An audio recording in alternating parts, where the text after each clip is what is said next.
been sick with the pen since the age of 10. But wait, isn't that Davis girl? The one who can't sing?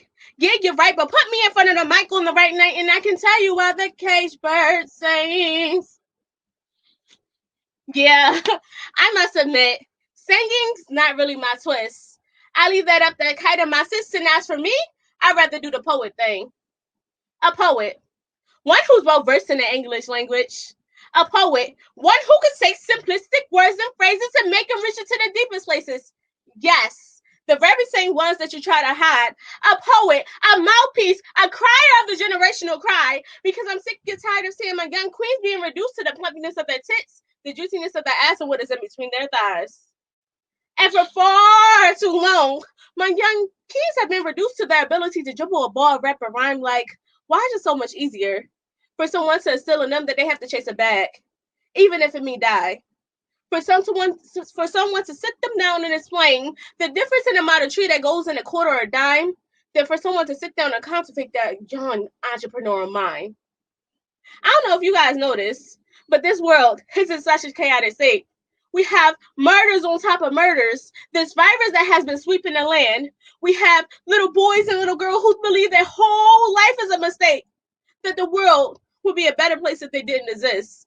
And please, don't even get me started on that modern day circus that we call politics. You see, this is why I spit. Every poet, every artist, every entrepreneur under the sound of my voice have a voice and a choice, and I choose to use mine to uplift. So sit back and relax and enjoy the poetic silence of Nicki D, the poet. Well, they told me it was Women Empower Hour. So if I can give a message to my sisters as they go into the year 2020, it would be that you are enough. This is for the girl who's never been kissed, who lay awake at night, tortured with the thought of whether or not she would be asked to the high school dance. She thinks, maybe if I lift up my skirt, bend it over, and show everybody I could twerk, I could finally get a man. And that right there, that will give me purpose. What's wrong with me? I'm too flawed, too bald, too ugly. Why can't I fit in? I try, and I just stick out like a sore thumb. Maybe it's just time to end it all. Because after all, I'm the girl who's easy to forget. Her mom sees her crying on the edge of her bed. Her mom lift her head up and say, baby girl, why do you walk around with a permanent frown? You walk around with your eyes glued to the ground as if you have nothing left to give. Do me a favor. Put your hand on your chest. You feel that? That's a breath. That means you still have purpose.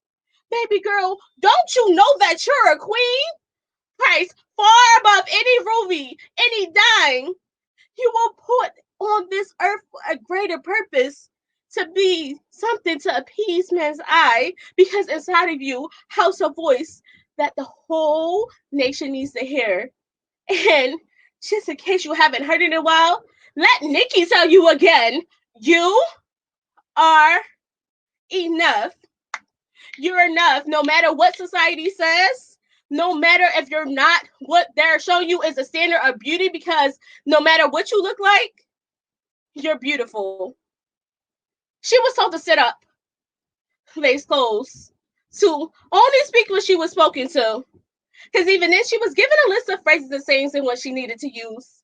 Poor little girl, always so confused, always stuck in the middle trying to fill someone else's shoes. But she was never told that she was pretty because she was 2 shades too black. She was never told that she was pretty because she was 2 sizes too fat. She was never told that she was pretty because, truth be told, she was a little not needed and resembled a duck when she walked. She was never told that she was pretty because she had a list that got in her way when she talked. Poor little girl, all she wanted to do was fit in. She expected adversity from the outside, but she thought that surely she should find some commodity with those of the same skin. But she was too holy for the sinners, yet not quite holy enough for the saints. She wanted to wish for death, but she was taught not to tempt fate, so alone, struggling to find her place, she stares at her image, marking figments of her imagination of what is truly like to be beautiful. Muffin topper, lesser waistband she stands, gripping the gut she tucks inside her girdle for gym class. Jumping rope was a challenge. 1, 2, 3, her tears mixed with sweat making waves on her skin. She considers herself a lesbian, dating little Debbie's and Betty Crocker's, finding comfort in a creamy and tragic reality, reality that different from hers, where one trait resembles her freedom from the next week's train, systematically playing the fiddle, the pipe that the piper was strung. She became a puppet, trapped in a vice versa, is caught in a rhythm of heel, willing to cut, and tuck anything to feel like those girls on the magazines. You know, the ones with the triple digit likes on IG that has been filtered, cropped, and photoshopped so even they are not as beautiful as they seem.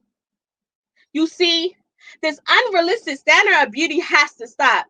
After all, beauty is far more than skin deep.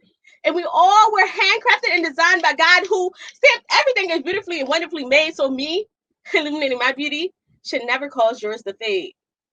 More of the story, we all have some beauty. It just takes some of us longer to find it.